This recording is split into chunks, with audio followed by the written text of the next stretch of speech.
Hi everybody, hope your day has been amazing so far. It continues to be amazing because we're going to talk about Hess's Law, one of my favorite things to do. So Hess's Law is a way to indirectly calculate the delta H of a reaction, the heat transferred in a reaction, but like I said, in an indirect way. And it relies on the fact that enthalpy or heat is a state function. What that means is it's independent of the pathway. So, for example, distance and displacement. If I want to go from where, like let's say my desk to where the door is, and I go in a straight line, versus if I go around the room and then get to the door, my distance is going to be different because it depends on what path I take. So distance is not a state function. However, if I calculate my displacement is a state function, meaning it does not matter how I got there. The pathway does not matter. So whether I go straight or whether I go around the whole room before I get to the door, as long as my initial spot and my final spot are the same, then my displacement is going to be the same. And so enthalpy is a state function just like displacement, where it doesn't matter what pathway you take, what matters is initial and final. And so basically what that means is that delta H of a reaction is going to be the same whether that reaction happens in one step, so it happens right away, or if it happens in multiple steps. So let's make some diamonds. So let's say I want to know what the delta H is for the formation of diamonds from graphite. And, you know, it's kind of hard to do. It takes a really long time, lots of pressure, and so I can't directly measure delta H of the formation of diamonds from graphite. What I can do then is look at other reactions where if, that I know the delta H for, where if I were to add those reactions together, I would get the overall reaction that I was looking for. So let's say I have these two reactions and I have their delta H's for them. And let's say I add those two reactions together. You will see that on the reactant side and on the product side, you see a CO2. And you also see on the reactant side an O2 and on the product side an O2. So when I add these together, I get C graphite yields C diamonds. If I can add up two reactions together to get an overall reaction, then that means if I add up their delta H's together, I will get the delta H for the overall reaction. And so that would be 2 kilojoules per mole. Okay, so that's the idea of Hess's law. It's not always that simple, you know, adding them without doing anything. Sometimes you have to alter the steps here in order to add it to get to the equation you're looking for, but that is the idea. So this is an enthalpy diagram that we're going to draw. This shows the enthalpy or the potential energy if you prefer. And so we are going to kind of show the overall delta H by showing the delta H's of these two steps. So the first step, this is an exothermic step. So if I take the reactants here and I say they have a certain amount of potential energy, so this is the start of step 1. When it forms products, it is exothermic, and so it's going to release 394 kilojoules per mole. So it's going to go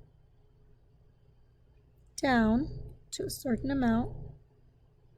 And so this is, we're going to say negative 394 kilojoules per mole.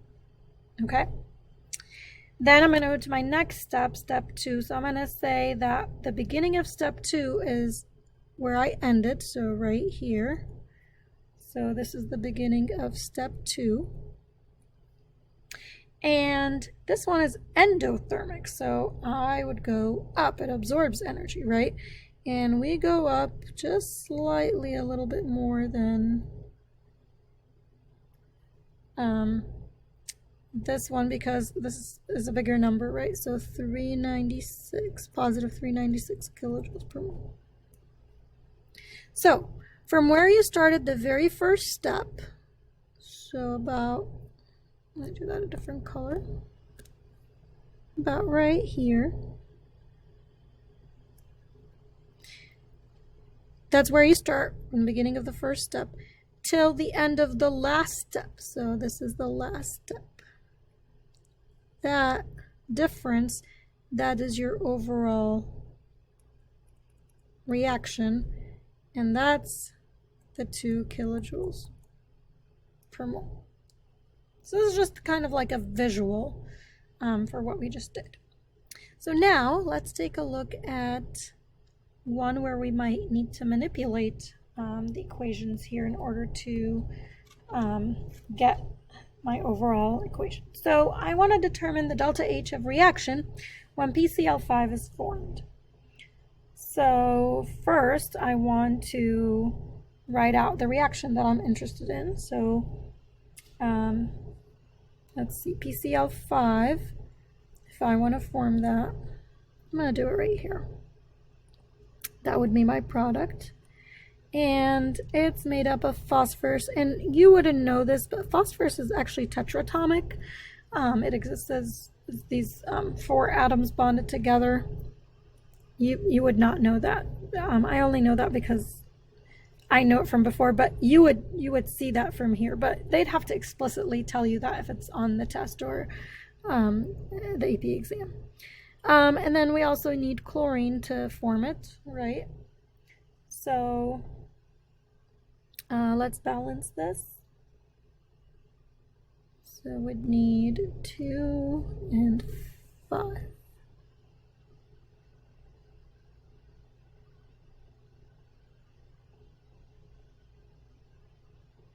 No, that's not balanced, I'm sorry. I need 4 to balance out my phosphorus. I always struggle with the eraser for some reason.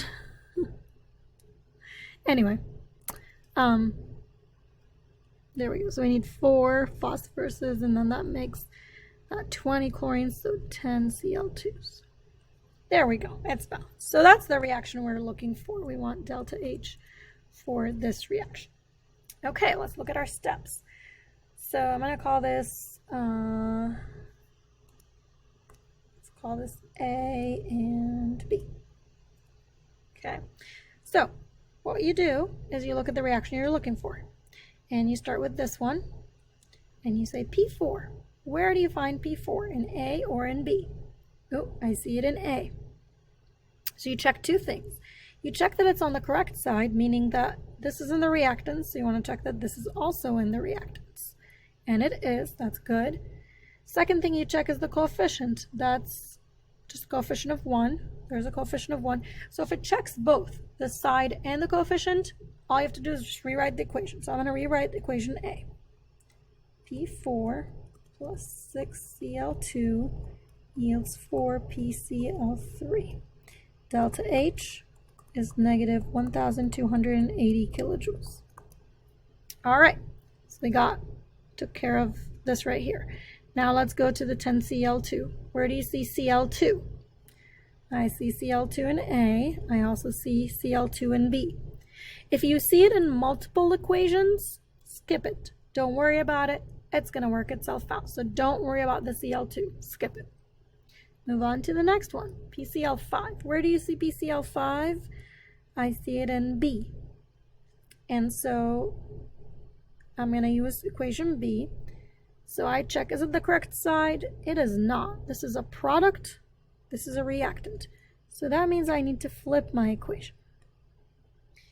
Okay, the second thing I check is the coefficient. This is a 4, this is a 1. I need it to look like this, right?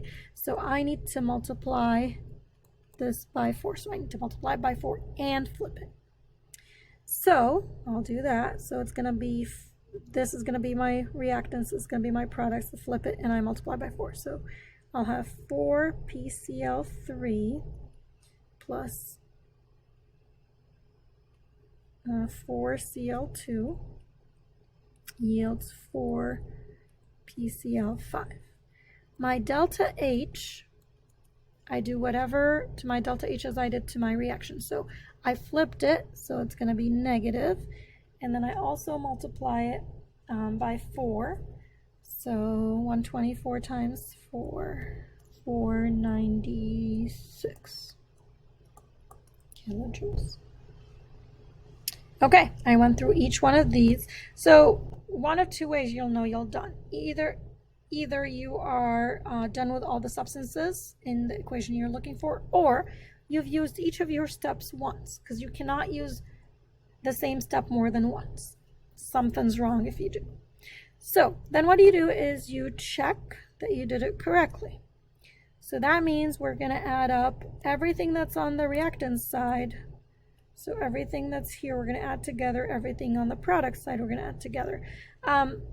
You just might want to check before you add them if there's anything you can cross out. So I see 4 PCl3 on the products and on the reactant, so I'm going to cross both of those out. I don't see anything else that cancels, so I'm going to rewrite what I have. So P4 plus 6 and 4 is 10 Cl2 yields 4 PCl5. And then I look, does this match the equation that I wanted? It does. If it does, that means you did it correctly. So all you have to do now is just add up your delta H's. So you add those two together, and you get negative 1,776 kilojoules. And this is your answer. Okay, if we wanted to show on an enthalpy diagram what is happening here, I'd start with my first one. So this one is the P4 plus 6Cl2. You actually want to do these rather than this one. That's the more correct. So this is step 1, this is step 2. So let's see. Step 1, I'm going to say, starts right here. And it's exothermic. So I'm going to go down. Erase a little bit. Don't want it that long. Okay, that's pretty good.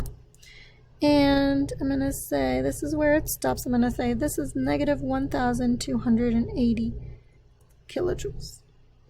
Okay, step 2 is going to start where step 1 ended. So right here, step 2.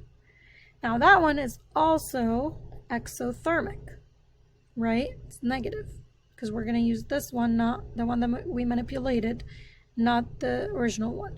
So this is also negative, so it's going to go down. So that's the start of step 2. It's going to go down by less than half of this. So maybe this much. We're going to say this is the negative 496 kilojoules. So then for my overall reaction, I start at the very beginning of step 1. And I end at the very end of the last step, which is step 2. So this is my overall equation. And overall, this is negative 1,776 kilojoules.